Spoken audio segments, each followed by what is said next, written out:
Hello, welcome to this video on Dhammapada, chapter 6, Panditavaggo, verse 2, that's verse 77 in the consecutive numbering. I'll call up the text for you.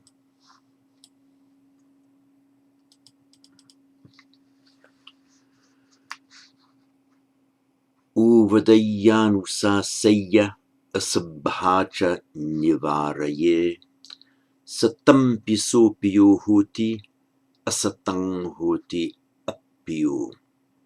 And again. Uvadayanusasaya asabhacha nivaraye satam piso piyo hoti asatang hoti appiyo.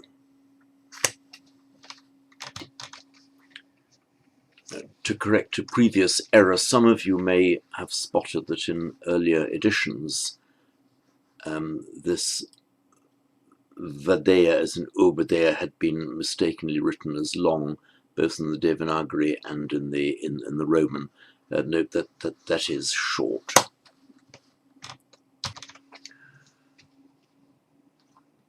Uvadeya, from the root vad, to say, verbal noun vada, as in the Theravada, the teaching of the elders. So uvadati in Sanskrit would be avavadati. It's to advise, and it's specifically advice given, so to speak, from a senior to a junior. Literally the word means something like talking down, directing speech downwards, ava, which has the meaning of down or off, and in fact cognate with the English off. So it's like talking down. It doesn't mean talking down to somebody, which has got a pejorative meaning in English, but it's the idea of words from on high, somebody who's in a position to give advice, giving them to somebody who's in a position to receive advice. So let one advise. Uvadeya, it's the optative form with the subject of the verb not made explicit. It can be made explicit, sometimes not made explicit. If it's non-explicit, it's just a general indication of what is a good thing to do.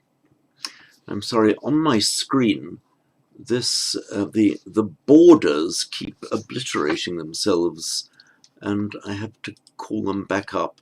So rather than waste time calling them back up every time they disappear, we'll just have to make use with what the screen is allowing us. The versions on the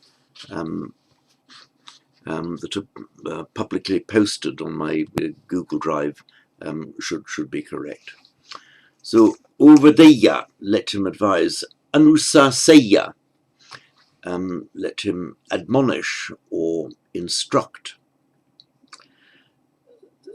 Anusaseya, it's from the root shas, meaning to teach. Let me call up the iPad for you.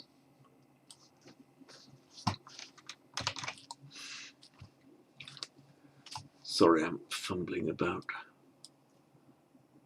Here we are. The root shas, to teach, from where we get stem form in Sanskrit, shastra, which means a teacher. The masculine singular nominative form is shasta, accusative shastaram. That shasta becomes in Pali Sata. Sata Deva Manusanam, the teacher of gods and men. Sata. So Anushas in Sanskrit, Anusasati, with this prefix anu, it suggests something kind of ongoing, this idea of following, cognate with the Greek prefix ana, analogy, anabolism, anu in Sanskrit and Pali. The idea of a continuing following of the advising, as if you're keeping an eye on what's going on. So, Uvadeya Anusasaya Asabhacha Nivaraye. The root vri, actually has several different, it's a homonym. There's several different roots in vri, but this particular one means to restrain or hold back. And in the v, b, g mutations, we see it in English as guard, which has the variant form award, to ward off something, or a ward of court. Warden and guardian are ultimately the same root. And the vri, something that holds back. In English, we have a weir, as in a structure that restrains the flow of water in a river. It is cognate with the German word Wehr, the Wehrmacht, the defense force, the Wehr, defense. And Nivarayeti means to ward off, to restrain, or to hold back. This prefix ni, it means in. Basic meaning is in. In fact, it's the same word as our in, but we've just reversed the order of the sounds.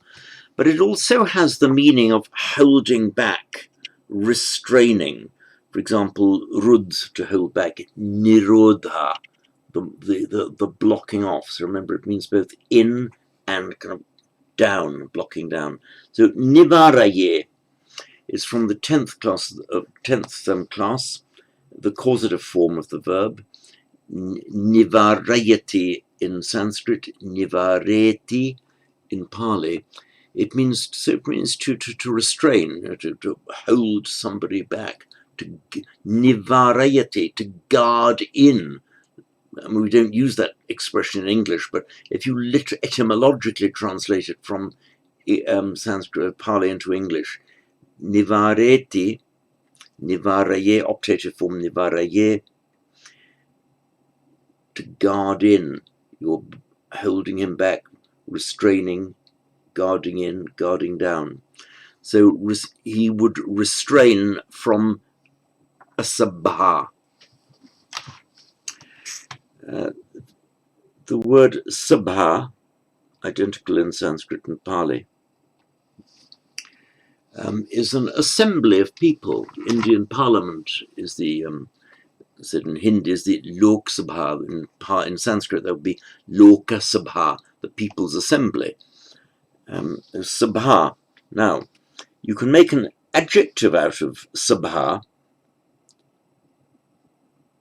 Looking at Sanskrit now. Instead of the final syllable a, you just make it sabhya, meaning of the assembly, to do with the assembly. And by extension, that which is suitable or fit for an assembly. Negate it, and that would of course become, by standard phonetic mutation, sabha in Pali. And equally, in Sanskrit, asabhya, Pali, asabha, something that is not fit for an assembly. In other words, the kind of conduct that is not proper to do in an assembly of people. So asabha, almost like the English word unseemly, a kind of conduct or behavior that you shouldn't do in public. You shouldn't do in front of people you don't know, or in front of people generally, or in a polite group of people. So asabhacha nivaraye, he restrains, or let him or he should restrain anybody, a sabha, from a sabha conduct, from conduct that is unfit for assemblies. This is the ablative here, of course, restrain. Just in English we say you restrain somebody from doing something. Equally, you use the ablative in Pali, sabhacha nivaraye. Second line, satampi so pio hoti. Pio, dear. I've done an etymological note on it. It's the root P, and in Sanskrit priya, and in Pali piya, meaning dear. Mama piya, dear to me. Cognate through the Germanic languages with the fr, as in the English friend, German Freund, and has the idea of kind of something pleasing and also love. Something can be beloved to you and pleasing to you, and you can also love something. It has both of those meanings. Freya, the goddess of love. It's not etymologically the same, but the same as the classical goddesses Aphrodite, Aphrodites, and Venus.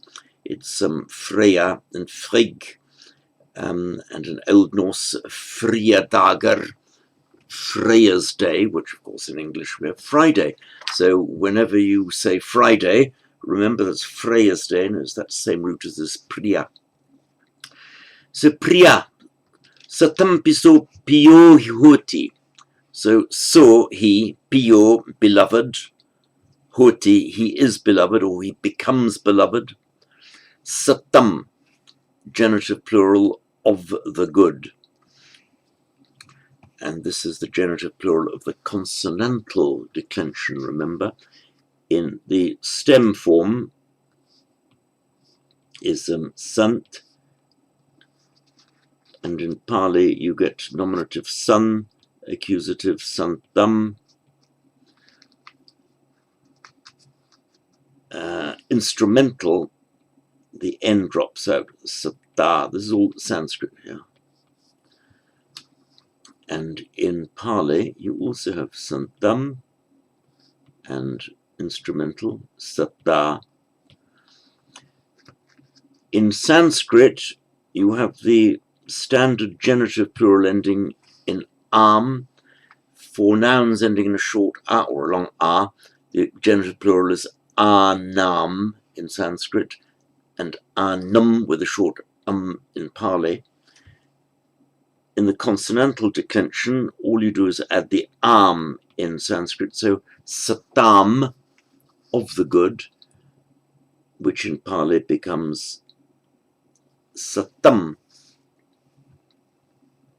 because you can never end, you can never have a long vowel before anuswara in Pali. There's satam Sanskrit, satam Pali, of the good. So satampi so pio hoti. The P is just one of these emphatic particles, sometimes actually changes the meaning, sometimes doesn't add very much to the meaning, if anything. Sometimes it can make quite a difference to the meaning when it means, for example, even. But here it doesn't seem actually to make any difference to what's actually being said. Satampiso pio hoti. So of the good, he beloved is. He becomes beloved of the good. And conversely, the second half of that line is saying the same thing in reverse. Asatam, literally of the ungood. Asatam hoti apio. He becomes unbeloved of the ungood. So the good love him, the bad hate him.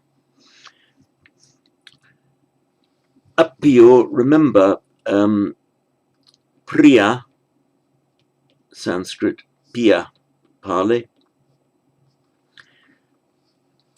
In Sanskrit, apriya,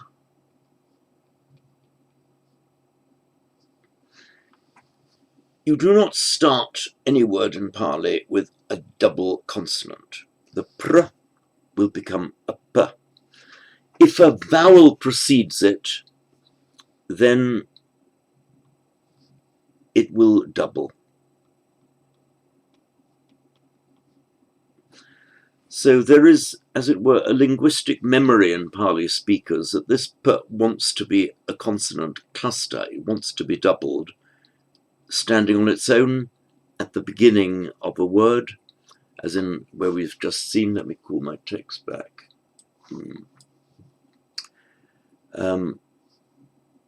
Satampiso pio hoti, but put an a in front of it, and the p then gets doubled because of this, as it were, residual linguistic memory that it was a pr in the earlier form of the language. So aprio, appio. So I will read this now once more. Ovadayyanusasaya asabhacha nivaraye satampisopio hoti asatang hoti appio. And that concludes this video. No, sorry, it doesn't quite conclude it. I've just realized a silly mistake. Of course, the root is pri, not p. And I'll just call it up for you. Here we are in Moni Williams. There's the pri, and the various meanings there, primarily to please or to gladden. In fact, the word please and pleasure could very likely they derive also from the same root. Good, there we are, and that really is the end of the video.